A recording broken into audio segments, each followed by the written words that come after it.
இயேசு கிறிஸ்துவோடைய 12 சீடர்கள்லையுமே இந்த உலக பிரகாரமாக ஒரு மிகப்பெரிய பதவியில் இருந்துட்டு அந்த ஆண்டவருக்காக முற்றிலுமாக விட்டுட்டு அவர் பின்னால் போனது யாருன்னு பார்த்தீங்கன்னா அதான் மத்தேயு அவர்கள். இவர் ஒரு ஆயக்காரர், அதாவது டேக்ஸ் கலெக்டர் அப்படின்னும், ஆண்டவர் இவரை கூப்பிடுறப்ப அந்த டேக்ஸ் ஆஃபீஸில் தான் அவர் இருந்தாருன்னு நம்ம வேதத்தில் பார்க்குறோம். இப்போ அந்த காலகட்டத்தில் இந்த டேக்ஸ் கலெக்டர் அப்படிங்கிறது நம்மளோட இன்றைக்கி இருக்கிற இந்த இன்கம் டேக்ஸ் ஆஃபீஸர் அப்படிங்கிறது மாதிரியோ இல்லை கலெக்டர் அப்படிங்கிறது மாதிரியோன்னா ஒரு பதவியாக மட்டும் இல்லாமல் அதை விட மிகவும் உயர்ந்த பதவியாக தான் இருந்திருக்குது. இயேசு கிறிஸ்துவோட காலத்தில் ரோம பேரரசு அப்படிங்கிற அந்த ஒரு பெரிய கண்ட்ரி, அதுக்குள்ளே இருக்கிற ஒரு சின்ன ஸ்டேட் அப்படி தான் இந்த யூதேயாங்கிற பகுதி, அதில் தான் இயேசு கிறிஸ்து வாழ்ந்துட்டு இருந்திருக்கிறார். இந்த ரோம பேரரசு மக்கள் ஒவ்வொருத்தர்கிட்டையும் நேரடியாக போய் இவ்வளவு காசு வரி கொடுங்க அப்படிங்கிற மாதிரிலாம் கலெக்ட் பண்ணலை. மாறாக அந்தந்த பகுதிகளில் ஏற்கனவே அரசியல் செல்வாக்கும் நல்ல செல்வமும் இருக்கிற குடும்பங்கள் இருப்பாங்க இல்லையா, அதில் இருக்கிறவங்க கிட்ட கான்ட்ராக்ட் முறை மூலமாக இந்த டேக்ஸ் கலெக்டர் அப்படிங்கிற அந்த ஒரு பதவியை கொடுத்துக்கிட்டு இருந்திருக்காங்க. இப்போ மத்தேயு அவர்கள் இந்த டேக்ஸ் கலெக்டர் அப்படிங்கிற அந்த பதவிக்கு வரணுன்னா இவர் முதலாவதாக ஒரு பெரிய தொகையை முன்பணமாக சென்ட்ரல் கவர்மெண்ட் கிட்ட கட்டியிருக்கணும்.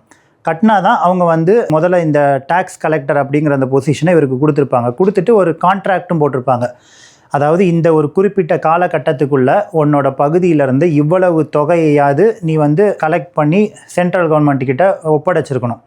அது போக அடிஷ்னலாக உன்னோட திறமை மூலமாக நீ நிறைய தொகையை கலெக்ட் பண்ணேன்னா அதெல்லாம் நீயே வச்சுக்கலாம். இப்படிங்கிற மாதிரி தான் அந்த கான்ட்ராக்ட் இருந்திருக்கக்கூடும். இந்த மாதிரிலாம் பொதுமக்கள் கிட்ட இருந்து பணத்தை ஒருத்தர் வசூல் பண்ணணுன்னா அவருக்கு அரசியல் பலமும் பண பலமும் இருந்தால் மட்டும் போதாது இல்லையா, ஆள் பலமும் தேவை.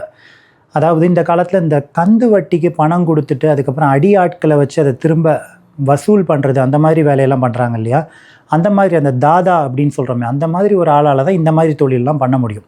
அப்போ அந்த காலத்தில் மத்தேயுக்கும் இந்த அளவுக்கு ஒரு ஆள்பலம் இருந்திருக்கிறதுக்கு வாய்ப்பு நிறைய இருக்குது. இப்படி பதவிக்கு வந்த பெரும்பாலான டேக்ஸ் கலெக்டர்ஸ் அந்த காலத்தில் எப்படி இருந்திருக்காங்கன்னா, தங்களால் முடிஞ்ச வரைக்கும் நிறைய பணத்தை பொதுமக்கள்கிட்ட இருந்து கறந்துடணும், அது மூலமாக தாங்க நிறைய சம்பாதிச்சிடணும் அப்படிங்கிற அந்த ஒரு பழக்கம் உள்ளவங்களாக தான் இருந்திருக்கிறாங்க. இது மட்டும் இல்லாமல் யூத சமுதாயத்தில் இருக்கிற நிறையா பேருக்கு இந்த டேக்ஸ் கலெக்டர்ஸ்லாம் தங்கக்கிட்ட இருந்து வரியை வசூல் பண்ணி ரோம பேரரசுக்கிட்ட போய் இந்த காசை கொடுக்குறாங்களே, இது ஒரு பெரிய பாவமாச்சே அப்படிங்கிற அந்த ஒரு சிந்தனை தான் இருந்துக்கிட்டு இருந்துச்சு.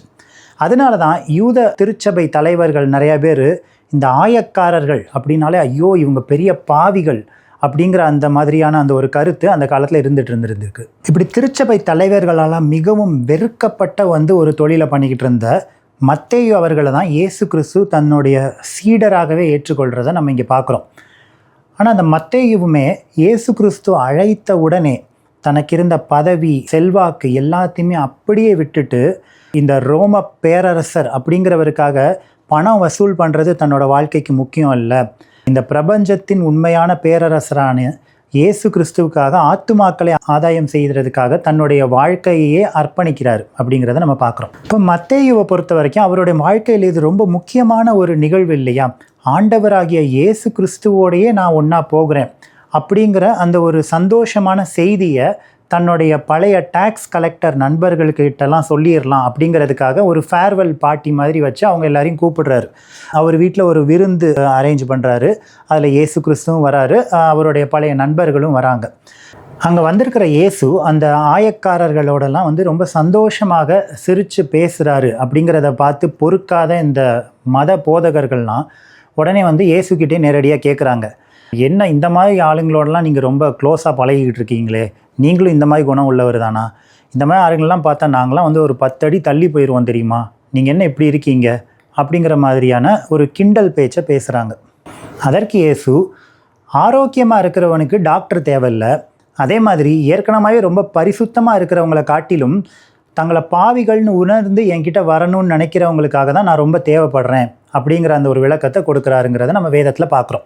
இன்றைக்கி நம்மளும் ஒருத்தவங்க செய்கிற தொழிலை வச்சோ அவங்க எந்த சமுதாயத்தை சேர்ந்தவங்கிறத வச்சோ இவங்களாம் இப்படிப்பட்ட கேரக்டர் உள்ளவங்க தான் அப்படின்னு நம்மளாவே நினச்சிக்கிட்டு அவங்கள திருச்சபையில் நம்மளோட சேர்த்துக்கக்கூடாது அப்படிங்கிற அந்த ஒரு மனப்பாங்கு உள்ளவங்களாக இருக்கிறோமா, அப்படின்னா நம்ம இயேசு கிறிஸ்துவோடைய சிந்தனைகளுக்கு எதிராக செயல்படுறோம் அப்படிங்கிறத நம்ம உணர்கிறோமா? மத்தேயுவோட இந்த கதையிலேருந்து நம்ம சிந்திக்க வேண்டிய 2 விஷயங்கள். ஒன்று, நம்ம எவ்வளோ பெரிய பதவியில் இருந்தாலும் ஆண்டவர் நம்மளை கூப்பிடுறப்ப அது எல்லாத்தையும் விட்டுட்டு அவர் பின்னால் போகிறதுக்கு நம்ம ஆயத்தமாக இருக்கிறோமா? 2, ஆண்டவரால் அழைக்கப்பட்ட மக்களை நம்ம விமர்சனம் பண்ணி ஆண்டவர்கிட்டே போய் இவங்களெல்லாம் எதுக்கு கூப்பிட்ருக்கீங்க அப்படின்னு கேள்வி கேட்குற பரியாசக்காரர் போல் நம்ம இருக்கிறோமா? சிந்தித்து பார்ப்போம்.